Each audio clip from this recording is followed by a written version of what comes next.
타고난 재능이란 없다. 왜 사람들은 자기 일을 놀랍도록 훌륭하게 해내는 걸까? 경쟁을 통해 기량을 겨루는 스포츠나 악기 연주부터 과학, 의학, 경영까지 어느 분야에든 경이로운 실력으로 우리를 감탄하게 만드는 수수의 비범한 사람들이 항상 존재하는 것 같다.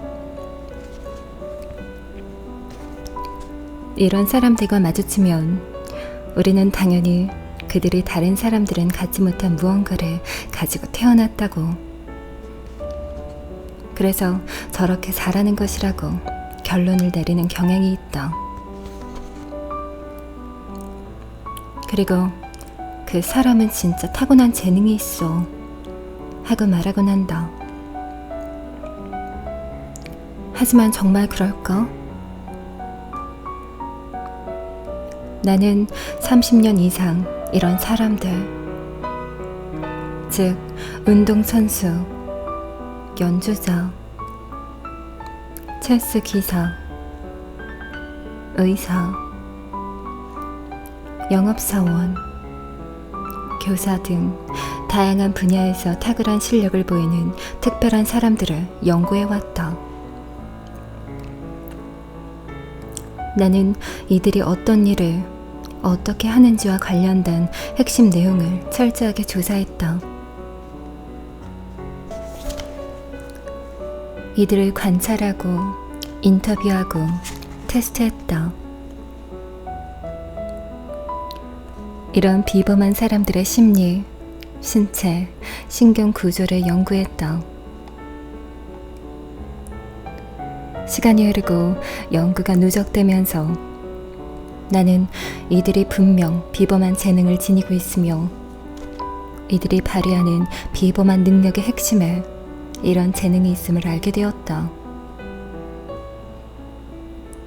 그러나 이 재능은 우리가 흔히 생각하는 선천적인 재능이 아니다. 또한 그것이 지닌 힘과 영향력 역시 우리의 상상을 초월한다. 무엇보다 중요한 것은 우리 모두가 그 재능을 가지고 태어나며 올바른 접근법을 통해서 얼마든지 활용할 수 있다는 점이다.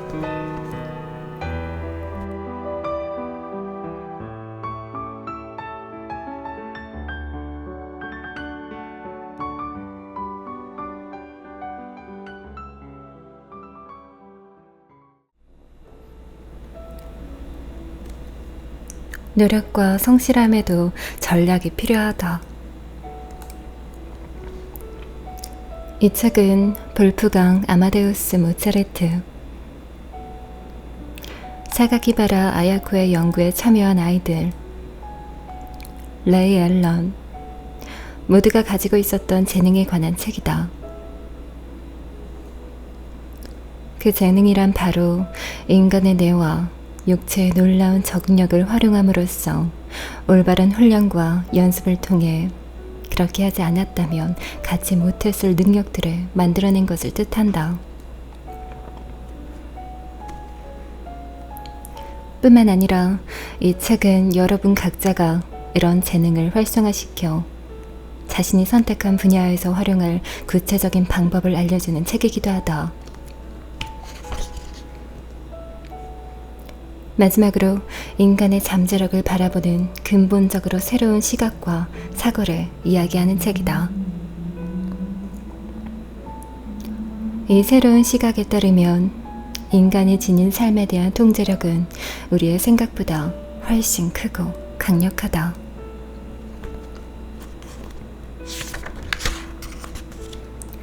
고대부터 사람들은 특정 분야에서 개인의 잠재력은 타고난 재능에 의해 필연적이고 불가피하게 제한된다고 생각해왔다. 많은 사람이 피아노를 배우지만 특별한 재능을 가진 사람만이 진정으로 위대한 피아노 연주자나 작곡가가 된다. 모든 아이가 학교에서 수학을 접하지만 소수만이 수학적, 물리학자, 공학자가 되는데 필요한 자질을 지니고 있다. 이런 관점에 따르면 개인은 분야별로 고정된 일단의 잠재력을 가지고 태어나며 그 가운데 어떤 것을 선택해서 발전시킬 수 있다.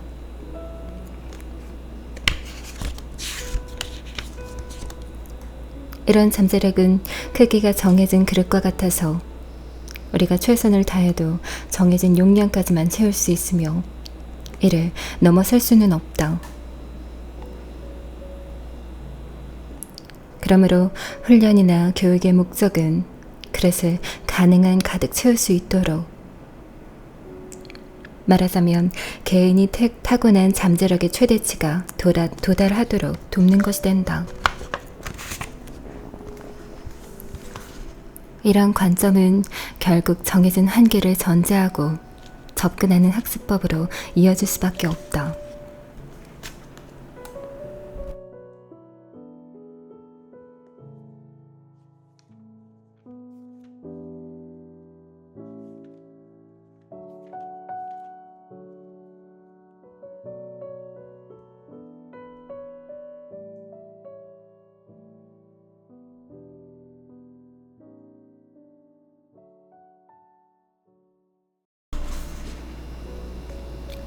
그러나 그동안의 축적된 연구 덕분에 이제 우리는 미리 정해진 고정된 능력 따위는 없음을 알고 있다.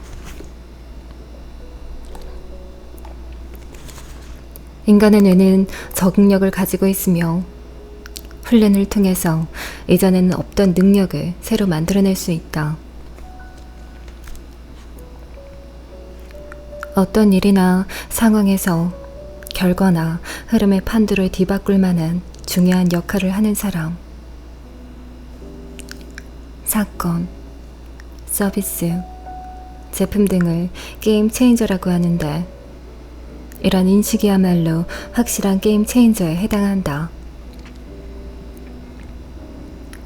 이런 인식을 가지고 있으면 학습에 대한 접근이 근본적으로 달라진다. 학습이 인간의 타고난 능력을 활용하게 해주는 수단이 아니라 없던 능력을 창조하는 수단이 되기 때문이다. 이런 신세계에서는 개인이 고정된 잠재 역량을 가지고 태어난다고 생각하는 것은 말이 안 된다. 오히려 인간의 잠재력은 크기와 모양이 얼마든지 바뀌는 신축성 있는 그릇과 같으며 우리가 평생 하는 다양한 활동에 의해 그 크기가 모양이 결정된다. 이렇게 보면 학습은 개인의 잠재력에 도달하는 수단이 아니라 오히려 잠재력을 개발하는 수단이 된다.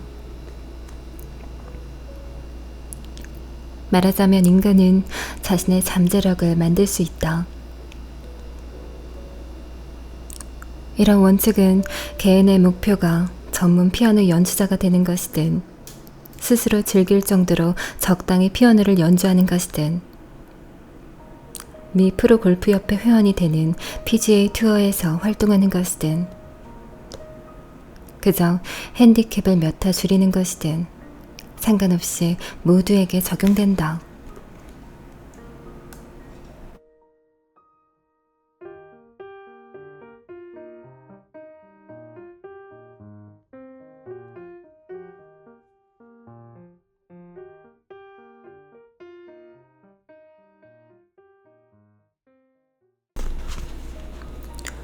그렇다면 이제 질문은 어떻게 할 것인가가 된다.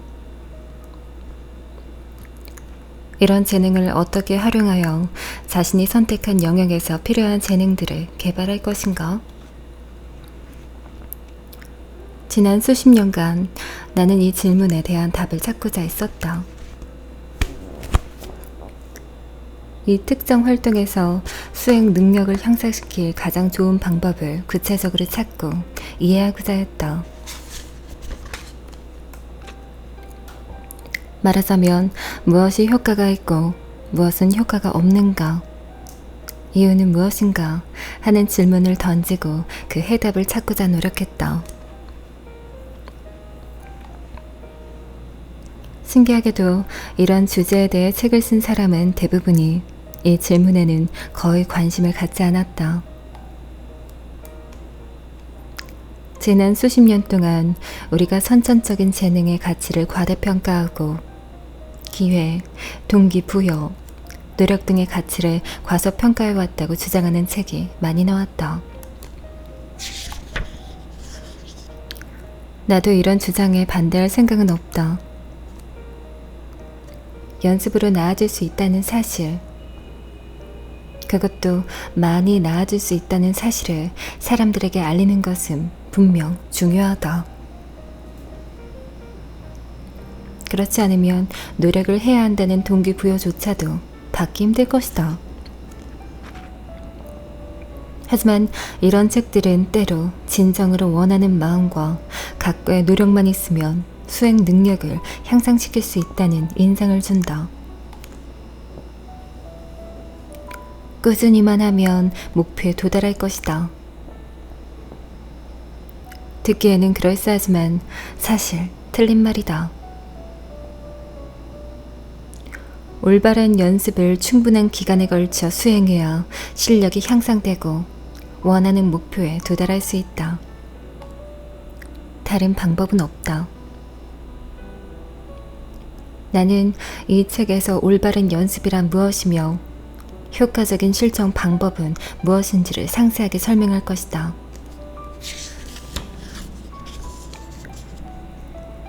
이와 관련된 자세한 내용은 전문 성학이라고 하는 것이 최선이 아닐까 싶은 비교적 새로운 심리학 분야에서 나온다.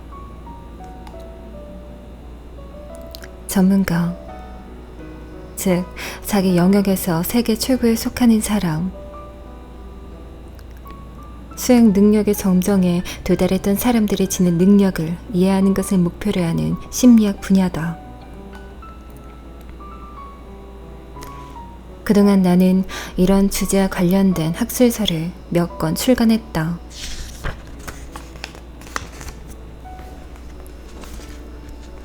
전문성 연구에 몸담은 학자들은 이런 비범한 사람들을 나머지 일반인과 구별해주는 것이 무엇인지 조사하고 탐구한다. 또한 이들 전문가가 시간의 흐름에 따라 자신의 능력을 어떻게 향상시켰는지, 그에 따라 그들의 정신적, 육체적 능력이 정확히 어떻게 변했는지를 단계적으로 설명하고 종합하려고 한다. 20여 년 전 여러 분야 전문가들을 연구한 뒤에 동료들과 나는 분야가 무엇이든 수행 능력을 향상시키는 가장 효과적인 방법은 모두 동일한 일반 원칙을 따른다는 것을 인식하게 되었다. 그리고 어느 분야에서나 통하는 보편적인 방법을 의식적인 연습이라고 명명했다. 오늘날 의식적인 연습은 어떤 분야에서든 새로운 기술과 능력을 개발하기 위해 적응력이라는 첨부의 재능을 활용하려는 사람이라면 반드시 따라야 하는 금과 옥조 같은 규범이며 이 책의 핵심 내용이기도 하다. 책의 전반부에서는 의식적인 연습이란 무엇인지, 왜 효과적인지, 전문가들이 이것을 어떻게 활용하여 비범한 능력을 만들어내는지를 살펴볼 것이다. 이를 위해 더없이 단순한 것부터 복잡한 것까지 다양한 형태의 연습 방식을 살펴보고 연습의 효과를 구분짓는 차이가 무엇인지를 논의할 것이다.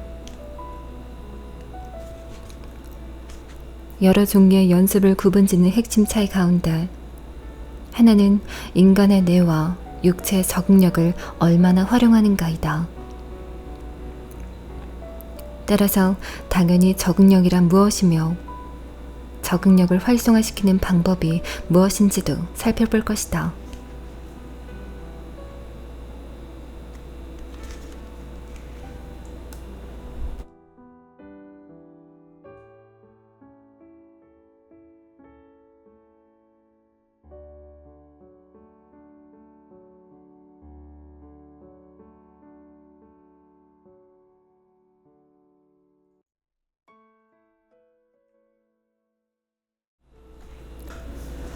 다음으로 막간을 이용하여 선천적인 자질이라는 문제와 그것이 개인이 도달할 수 있는 전문적 수준을 제한하는 데서 어떤 역할을 하는지 면밀히 살펴볼 것이다.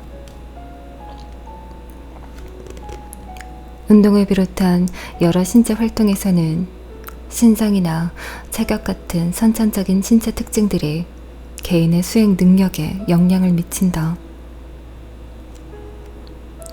이런 것들은 연습으로 바꾸기 힘들다.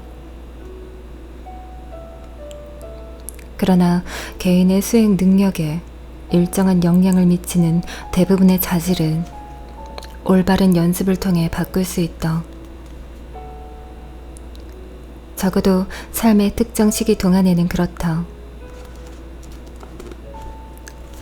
전체적으로 보면 타고난 유전적 요인과 우리가 이제 막 이해하기 시작한 연습 사이에는 복잡한 상호작용이 일어난다.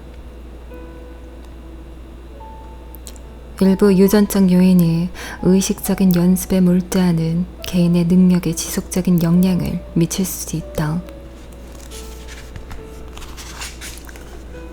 예를 들어 매일 장시간 집중할 수 있는 개인의 능력을 제한하는 식으로 말이다.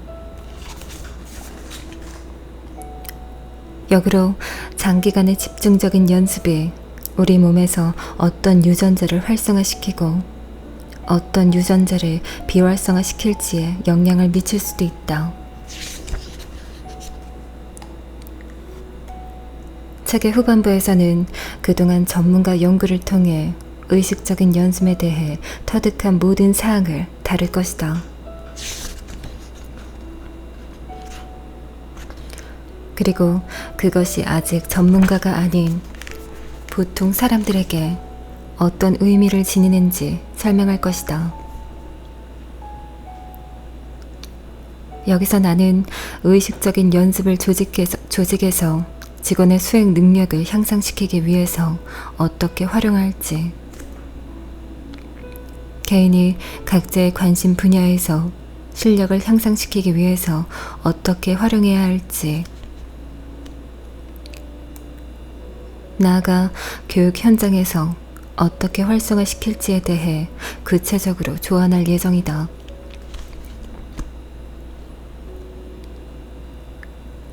의식적인 연습 원칙은 전문가를 연구하는 과정에서 발견되었지만 원칙 자체는 지금보다 아주 조금이라도 나은 성과를 바라는 사람이라면 누구든 어디에든 활용할 수 있다.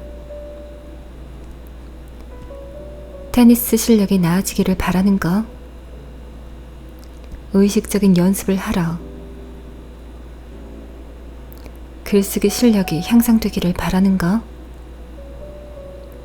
의식적인 연습을 하라.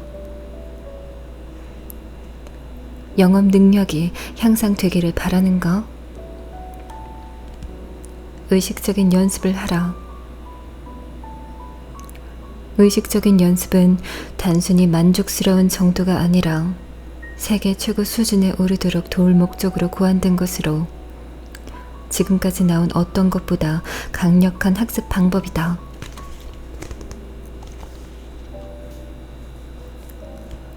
다음과 같이 생각해보면 이해가 한결 쉽지 않을까 싶다.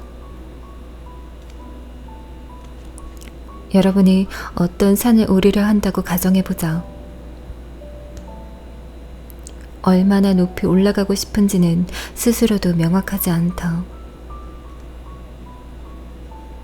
그렇지만 현재 상태보다 높이 올라가고 싶다는 것만은 확실하다.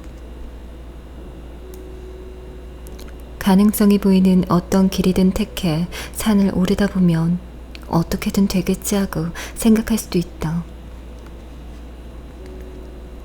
그러나 그렇게 해서는 그리 멀리 가지 못한다. 한편으로 정상에 다녀온 적이 있어서 최선의 길을 알고 있는 가이드에게 의존하는 방법도 있다. 그럴 경우 어느 정도까지 오르기로 마음먹었든 가장 효과적이고 효율적인 방식으로 산을 오를 수 있게 된다. 산에 오르는 최선의 길은 의식적인 연습이고,